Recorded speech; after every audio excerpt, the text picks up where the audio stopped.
Hello दोस्तों, स्वागत है आपका आपके इस YouTube चैनल ओ माई मैथ्स पर। मैं सचिन मिश्रा, आपका दोस्त एंड होस्ट। दोस्तों, आज के इस वीडियो में से मैं आपके लिए वेक्टर कैलकुलस की सीरीज को स्टार्ट कर रहा हूं। और वेक्टर कैलकुलस की सीरीज में आज का ये पहला लेक्चर वेक्टर्स के इंट्रोडक्शन के लिए है। बेसिक्स वेक्टर्स का क्या होता है, ये सब चीजें हम लोग आज इस वीडियो में सीखने वाले हैं। तो चलिए सबसे पहले बात करते हैं वेक्टर क्वांटिटी के बारे में। तो डेफिनेशन आपके सामने है, a quantity that needs magnitude as well as direction. एक ऐसी क्वांटिटी जिसको मैग्नीट्यूड के साथ साथ डायरेक्शन की भी जरूरत होती है। तो इसका मतलब समझते हैं। जैसे मैंने कहा 4, तो 4 एक कोई यूनिट है, इसे डायरेक्शन नहीं, इसका मतलब सिर्फ 4 है। ठीक है। लेकिन जब मैंने कहा 4i, इट मीन्स दोस्तों इसका मतलब क्या हो जाता है, देखिए। अगर मैं एक्स वाई और जेड एक्सिस की बात करूं तो आई डिनोट ये कर रहा है कि एक्स एक्सिस पे 4 यूनिट का कंपोनेंट दे रहा है ये वेक्टर। यानी ये वेक्टर से हमें क्या मिल रहा है, एक तो यूनिट मिल रही है इसकी, यानी मैग्नीट्यूड भी मिल रहा है, साथ ही साथ आई हमें ये बता रहा है कि ये 4 किस डायरेक्शन में है। तो ये एक्स एक्सिस में 4 मैग्नीट्यूड का ये वेक्टर शो कर रहा है। तो ये स्केलर होता है, कांस्टेंट होता है, और ये वेक्टर में फर्क होता है। ये आई जे के लगने से वेक्टर बन जाता है। अब बात आती है आई जे के की, है ना। उस पर बात आगे करेंगे। अगर मुझे एक वेक्टर को शो करना है दोस्तों, तो कैसे शो करूंगा मैं? ए वेक्टर ए वेक्टर को शो करने के लिए आप इसके ऊपर बार बना सकते हैं या इस तरीके का एक एरो बना सकते हैं। ठीक है, दोनों में से कोई एक चीज आप बना सकते हैं, वेदर दिस और you can write like this. A vector is equals to mod of A and A cap है।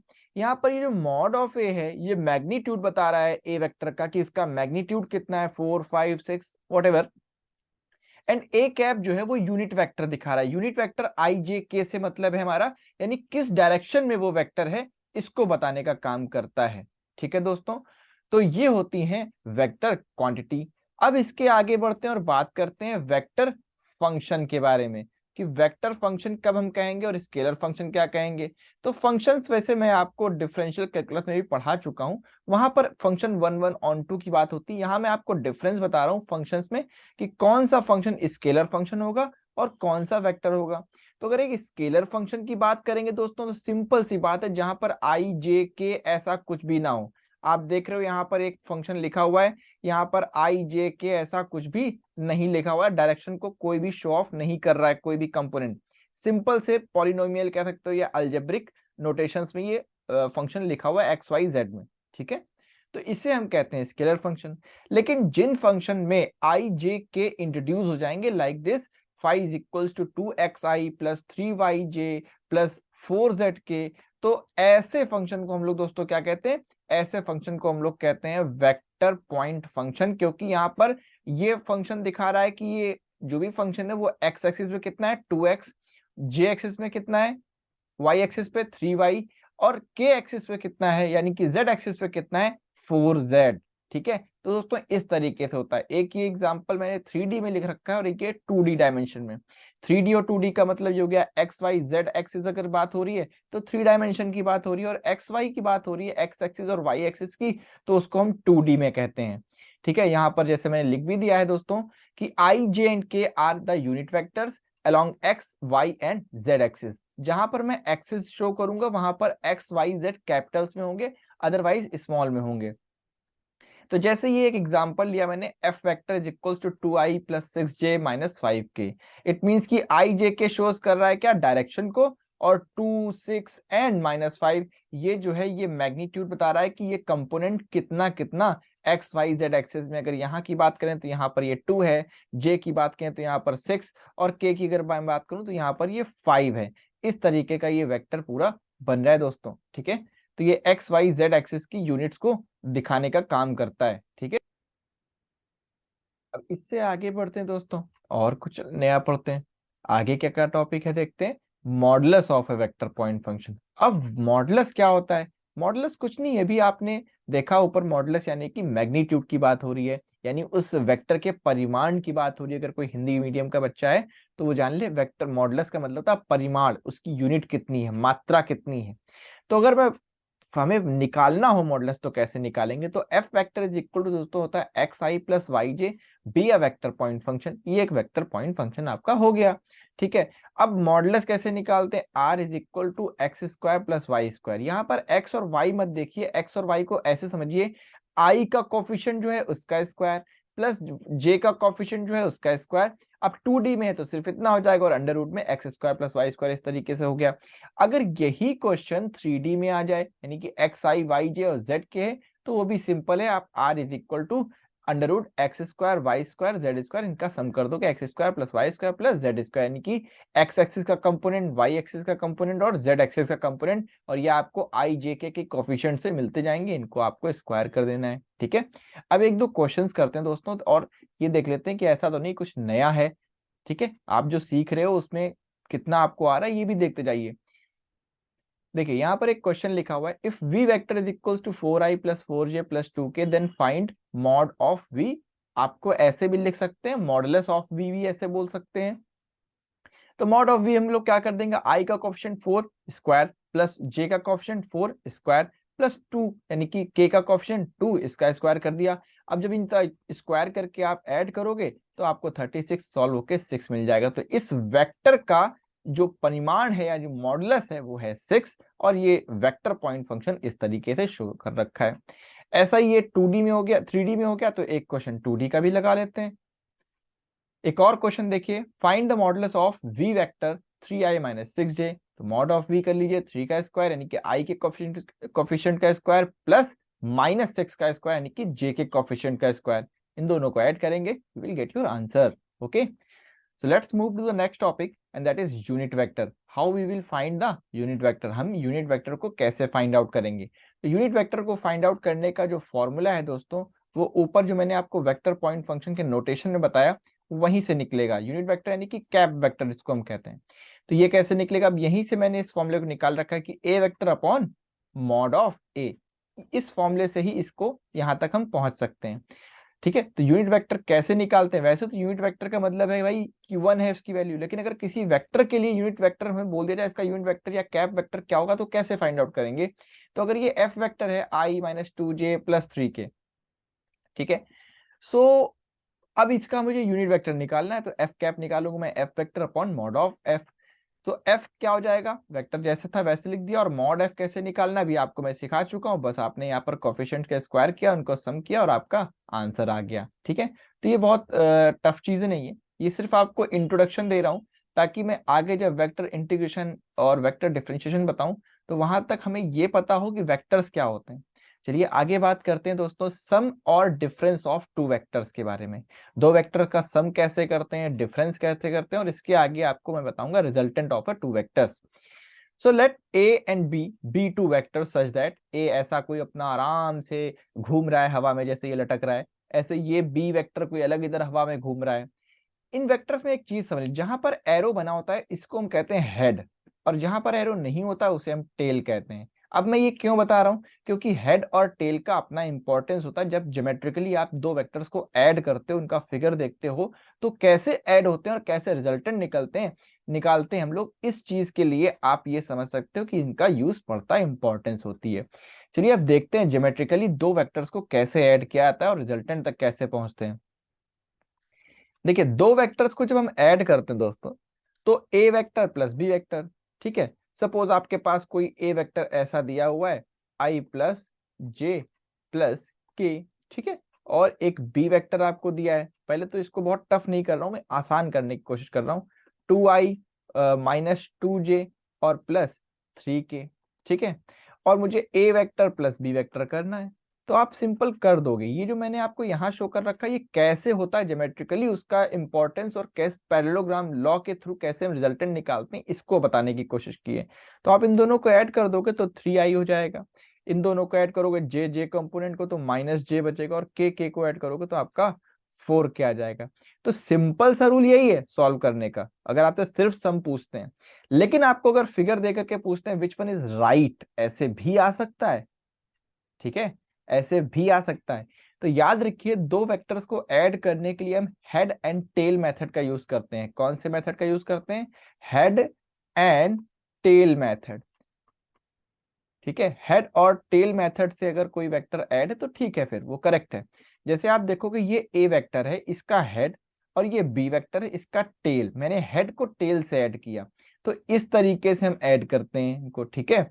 और अगर मैं यहाँ पर हेड टेल के साथ एक चीज ये कर दूं दोस्तों कि इनका रिजल्टेंट क्या होगा, तो रिजल्टेंट एक इमेजिनरी लाइन होती है। देखिए रिजल्टेंट जो होता है वो एक इमेजिनरी लाइन के थ्रू हम लोग इसको शो करते हैं।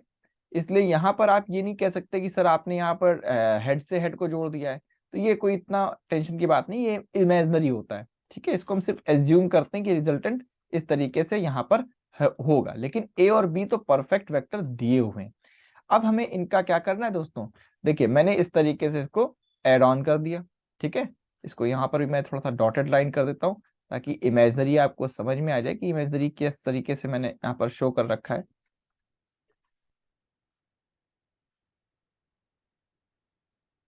ठीक है। अब देखिए इससे आगे बढ़ते हैं, बात करते हैं। तो ये दो वेक्टर ऐड हो गए, तो इनका इस तरीके से ये जो रिजल्टेंट है, ठीक है, ये रिजल्टेंट कहलाएगा आपका। ओके, अब ये रिजल्टेंट जैसे यहाँ से एक थीटा एंगल भी बना रहा है, ठीक है।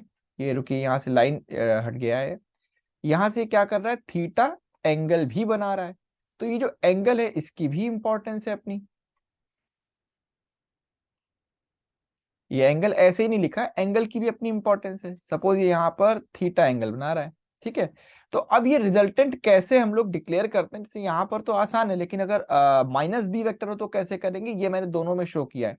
तो ये पैरेललोग्राम लॉ का यूज करते हैं इसमें हम लोग, पैरेललोग्राम लॉ, पैरेललोग्राम बनाने की कोशिश करते हैं इमेजिनरी लाइन के थ्रू, ठीक है। जैसे ये बी वेक्टर है तो मैंने इसके पैरेलल ये बी वेक्टर ड्रॉ किया, और ये इस ए वेक्टर के पैरेलल मैंने ए वेक्टर ड्रॉ किया, और ये जहां पर इस तरीके से मिल रहे होंगे तो इसका जो डायगोनल बनेगा ये हमारा रिजल्टेंट होता है। ये एवं ही डायगोनल नहीं बनता है, इसको इमेजिनरी एक पैरेललोग्राम लॉ बनाते हैं, पैरेललोग्राम बनाते हैं, जो कि बी वेक्टर के पैरेलल इस तरफ बी वेक्टर और ए वेक्टर के सामने पैरेलल ए वेक्टर बनाते हैं। और फिर इस तरीके के जो इनका डायगोनल होता है, जो इनको ऐड कर रहा होता है, इसको कहते हैं रिजल्टेंट। ये ज्योमेट्रिकल रिप्रेजेंटेशन है of sum of two vector और addition of two vector and the resultant of two vector. अब इसी चीज को ऐसे समझिए कि अगर एक वेक्टर जैसे बी वेक्टर है वो माइनस बी वेक्टर है, तो माइनस बी वेक्टर में क्या होगा, उसकी डायरेक्शन जस्ट अपोजिट हो जाएगी, नीचे की तरफ हो जाएगी, जैसे ये। अब क्यों पैरेललोग्राम लॉ यूज किया गया है इसमें, इसको समझना यहां से आसान हो जाएगा। अब बी वेक्टर है तो इस तरीके से होगा, तो अब बी वेक्टर में देख रहे हो आप ये ऐसे नहीं टच कर रहा, ठीक है ना। तो यहां पर क्या करेंगे हम लोग, पैरेललोग्राम लॉ बना देंगे यहाँ पर भी। तो इस तरीके से आप इसको कैलकुलेट कर सकते हो, है ना। इसको इस तरीके से आप, ये आपने सीखा अभी दो वेक्टर का सम है और डिफरेंस है, तो रिजल्टेंट उसका रिजल्टेंट कैसे ज्योमेट्रिकली शो करते हैं, है ना। अब इसके ऊपर मैं आगे बात करने वाला हूं दोस्तों कि इसका रिजल्टेंट का मैग्नीट्यूड कैसे निकालते हैं। जैसे ये दो वेक्टर्स हैं, मैंने इसका रिजल्टेंट निकाल रखा है, R vector is equal to A vector plus B vector, या A vector plus minus B vector. तो इनका मैग्नीट्यूड कैसे हम आर का निकालेंगे। सपोज अगर ए प्लस बी वाली कंडीशन है, सपोज ए प्लस बी वाली कंडीशन है, तो हम R square is equal to mod of A square mod of B square plus A mod B cos theta करते हैं, थीटा वही एंगल है। और अगर ए माइनस बी का केस है तो R square is equal to mod A square mod B square minus A mod B cos theta कर लेते हैं, ठीक है। तो ये होता है मैग्नीट्यूड की वैल्यू कैसे फाइंड आउट करते हैं। अब इसको कुछ क्वेश्चन से हम लोग करने की कोशिश करेंगे, ठीक है। So question है find the resultant of two vector u 2i plus j minus k and v I plus 3j plus k inclined at an angle of pi by 3। देखिए यहाँ पर कुछ ये निकाल, रिजल्टेंट कैसे निकालिए, मैग्नीट्यूड में निकालिए या नॉर्मल निकालिए। मैं आपको दोनों तरीके से निकाल के दिखाऊंगा। पहले तो मैंने u वेक्टर लिखा और u का मॉड फाइंड आउट किया, ठीक है। फिर v वेक्टर लिखा और v का मॉड फाइंड आउट कर लिया। ये आप देख करके समझ सकते हैं, इसमें से √6 और इसकी वैल्यू आ जाएगी √6 एंड √11, ठीक है। अब अगर इसका रिजल्टेंट एवे ही निकालते हैं वेक्टर फॉर्म में, तो क्या करना है, u प्लस वी कर देना है। u प्लस वी को आप ऐड करेंगे, आपका answer 3i plus 4j plus 0 क्या आएगा, i में से i कंपोनेंट, j में से j कंपोनेंट और k में से k कंपोनेंट ऐड और सब्ट्रैक्ट होता है। आगे बढ़ते हैं। अब इसका रिजल्टेंट अगर मुझे निकालना है तो मैंने क्यों मॉड पहले ही निकाल लिया था, तो दोस्तों ऐसे देख सकते हैं आप, mod you square plus mod we square plus 2u mod we you sorry plus 2 mod you mod we cos theta. Theta हमारे पास π/3 क्वेश्चन में गिवन है, तो √6 का स्क्वायर √11 का स्क्वायर जो कि ऊपर आपने फाइंड आउट कर रखा है, प्लस 2 मॉड √11 √6 कॉस π/3। अब इन सब की वैल्यू रखेंगे तो 17 प्लस √66 आपका आंसर आ जाएगा। तो इस तरीके से दोस्तों हम रिजल्टेंट इसका निकालने की कोशिश करते हैं मैग्नीट्यूड में, और क्वेश्चन ज्यादातर मैग्नीट्यूड से ही आते हैं। नेक्स्ट एक और क्वेश्चन मैंने लिया, कंडीशनल क्वेश्चन है। कंडीशनल क्वेश्चन किस तरीके से देखिए, कह रहा है the sum and difference of two unit vectors mod two unit vectors A and B are equal in magnitude then find the angle between them. देखो जब यूनिट वेक्टर पहले से ही बोल दे रहा है, यूनिट वेक्टर का मतलब ये हो गया कि उसके मॉड की वैल्यू क्या है 1, यानी उसकी मैग्नीट्यूडनल वैल्यू क्या है 1। ठीक है, तो यूनिट वेक्टर यानी कि ए और बी की वैल्यू हमें दी है, मॉड ए मॉड बी की वैल्यू 1 दी हुई है।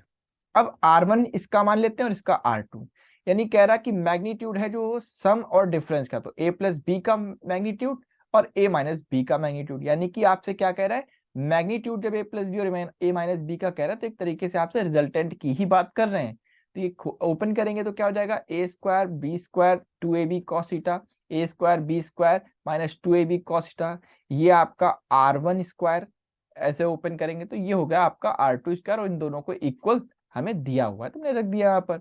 a और b मॉड वैल्यू है, कट जाएंगी, कैंसिल आउट हो जाएंगी, और ये बचेगा 4 mod a mod b cos theta या cos theta is equal to 0। और जब ये cos theta is equal to 0 यानी कि cos π/2, तो आंसर मिल गया थीटा π/2। तो अगर दो वेक्टर ऐसे हैं जिनका सम और डिफरेंस का मैग्नीट्यूड आपस में इक्वल हैं, तो डेफिनेटली वो वेक्टर्स एक दूसरे के साथ कैसे इंक्लाइंड होंगे, 90 डिग्री के एंगल पर इंक्लाइन होंगे।